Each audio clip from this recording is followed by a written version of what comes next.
Vous êtes-vous déjà demandé comment un simple anneau peut déclencher une série d'événements qui ébranlent le monde des dieux et des héros? L'histoire de l'anneau des Nibelungen, qui a inspiré la célèbre opéra de Wagner, est pleine de trahisons, de magie et de batailles épiques. Imaginez un anneau si puissant qu'il peut transformer un nain en tyran et un héros en légende. Aujourd'hui, nous allons explorer cette incroyable saga et découvrir les secrets et malédictions qui entourent cet anneau. Restez avec nous et plongez dans cet univers fascinant de mythologie et de musique. J'ai remarqué que la plupart d'entre vous, spectateurs de la chaîne, ne sont pas encore abonnés. Alors si vous aimez notre contenu, ne perdez pas de temps et abonnez-vous à la chaîne. Vous souhaitez voir la légende que vous aimez en vidéo? Commentez une suggestion de vidéo. Voulez-vous être mentionné dans notre vidéo? Commentez votre nom et d'où vous nous regardez. Laure du Rhin et Albéric. Notre histoire commence avec un trésor gardé par des nymphes au fond du Rhin, l'or du Rhin. Ce trésor a le pouvoir de créer un anneau magique, mais il y a une condition. Pour forger cet anneau, il faut renoncer à l'amour. Albéric, un nain ambitieux du royaume des Nibelungen, décide de voler cet or et de créer l'anneau, malgré le terrible sacrifice qu'il doit faire. Albéric, après avoir renoncé à l'amour, forge l'anneau et devient incroyablement puissant. Il réduit ses propres frères Nibelungen en esclavage pour accumuler encore plus de richesses. Mais son pouvoir ne passe pas inaperçu. Wotan, le chef des dieux, et Loge, le dieu du feu, entendent parler de cet anneau et décident de le récupérer. Avec ruse, Wotan et Loge réussissent à tromper Albéric et à lui voler l'anneau. Cependant, Albéric, furieux et désespéré, lance une malédiction sur l'anneau. Quiconque le possédera sera condamné à une fin tragique. Dès lors, l'anneau passe de main en main, semant la désolation et la trahison sur son passage. L'anneau est d'abord pris par les géants Fafnir et Fassol, qui se disputent violemment sa possession. Fafnir finit par tuer son propre frère pour garder l'anneau, puis se transforme en un dragon redoutable pour le protéger. Pendant ce temps, la malédiction continue de se propager, touchant tous ceux qui entrent en contact avec l'anneau. Ce trésor, qui devait apporter richesse et pouvoir, devient en réalité une source de destruction et de malheur. C'est dans ce contexte que l'histoire de notre héros, Siegfried, commence et que la saga de l'anneau prend un tournant encore plus dramatique. Le héros Siegfried. L'anneau passe de main en main, des géants aux dragons, et finalement il arrive dans la vie de notre héros, Siegfried. Siegfried est un jeune homme courageux, élevé par un nain nommé Mime. Mime n'est pas seulement son tuteur, il a aussi ses propres plans pour l'anneau. Il espère utiliser Siegfried pour récupérer le trésor et se débarrasser du dragon Fafnir. Siegfried est spécial, il ne connaît pas la peur, et son esprit aventureux le pousse à accomplir des exploits incroyables. Mime lui forge une épée puissante à partir des morceaux de Nothung, une épée légendaire brisée. Avec cette épée, Siegfried part affronter Fafnir, le dragon qui garde l'anneau. Le combat est épique. Siegfried, avec sa force et son courage, réussit à tuer le dragon et à prendre l'anneau. Mais ce n'est pas tout ce qu'il trouve. En goûtant le sang du dragon, il acquiert la capacité de comprendre le langage des oiseaux. Ses petits guides lui révèlent des secrets et le mettent en garde contre les dangers à venir, notamment les intentions malveillantes de Mime. Après avoir découvert la trahison de Mime, Siegfried continue son aventure. Il rencontre alors Brunhilde, une valkyrie puissante et magnifique. Brunhilde a été punie par Wotan, le roi des dieux, et condamnée à dormir entourée d'un cercle de feu, en attendant un héros assez courageux pour la réveiller. Siegfried, sans peur, traverse le feu et réveille Brunhilde.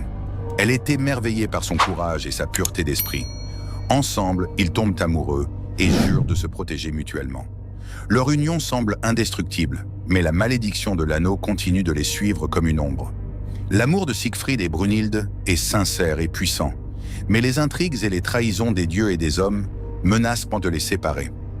Leur histoire d'amour, bien que belle, est marquée par des défis qui mettront à l'épreuve leur loyauté et leur détermination. La saga de Siegfried est donc une histoire de bravoure, de magie et de tragédie, dans laquelle chaque victoire semble toujours être suivie d'un nouveau danger. La malédiction de l'anneau.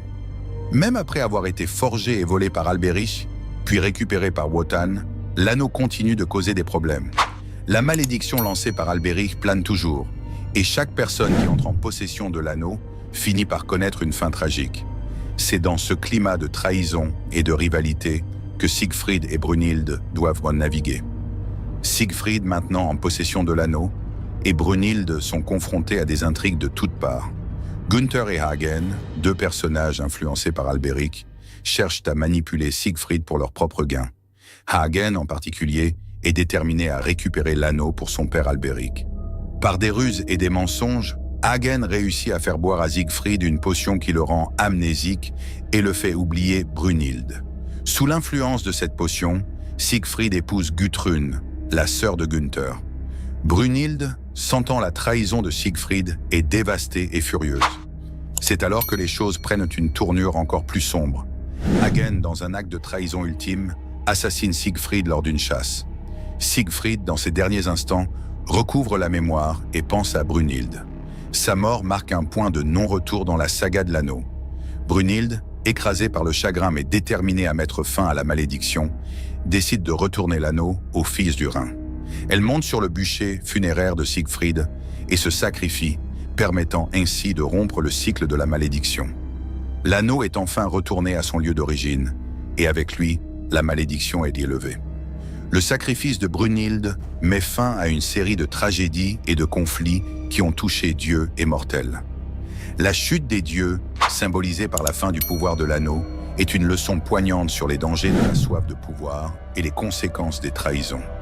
La légende de l'anneau des Nibelungen se termine sur cette note dramatique, laissant derrière elle une histoire riche en enseignements et en émotions.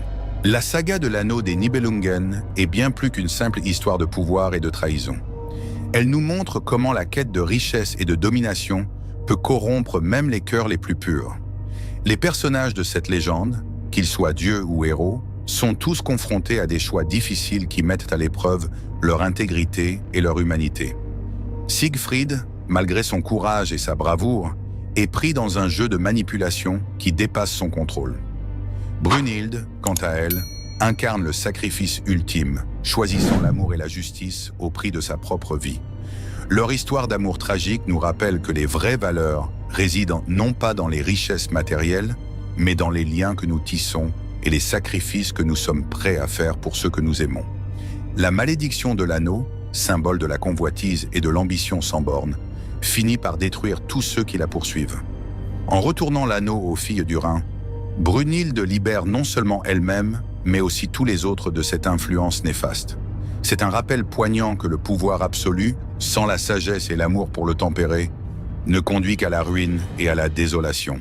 La légende de l'anneau des Nibelungen est une histoire puissante qui mélange ambition, amour et destruction. Ce récit, porté à l'apogée par Richard Wagner dans sa célèbre tétralogie, continue de fasciner et de résonner auprès du public aujourd'hui. En retournant l'anneau aux filles du Rhin, Brunhilde met fin à un cycle de malédiction et de trahison qui a dévasté les dieux et les héros. Son sacrifice n'est pas seulement un acte d'amour, mais aussi un acte de rédemption et de justice. Elle choisit de restaurer l'équilibre et la paix au lieu de céder à la tentation du pouvoir. Cette histoire nous enseigne des leçons intemporelles. Elle nous rappelle que la quête du pouvoir absolu, sans compassion ni sagesse, mène inévitablement à la chute.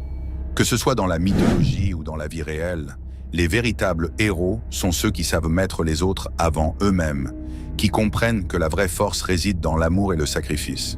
Wagner a su capturer cette essence dans son œuvre magistrale, créant une série d'opéras qui ne sont pas seulement des spectacles musicaux, mais des réflexions profondes sur la nature humaine et les conséquences de nos choix.